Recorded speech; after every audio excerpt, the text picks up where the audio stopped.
Alam kong mahirap kalimutan ng isang taong naging bahagi na ng buhay mo. Mahirap bumitaw at kadalasan, hindi madaling tanggaping wala na ang lahat ng mayroon kayo dati. Dahil ang dati ay mga alaala na lang ng kahapon na siya namang bitbit mo ngayon habang naglalakbay ka mag-isa patungo sa iyong paghilom. At sa paglalakbay mo, huwag kang magmamadali, huwag kang tatakbo, dahil hindi patagandaan at maraming mga alaalang maaaring makatisod sa iyo. Alaalang magpapahinto sa iyo at kung minsan, ililigaw ka at ibabalik ka kung saan ka nagsimula. Dahan-dahan ka lang maglakad, kahit mabagal, ang mahalaga umuusad.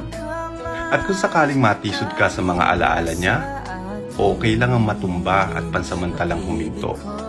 Basta ang mahalaga, agad na babangon ka at hindi ka na muling matitisod sa parehong alaala.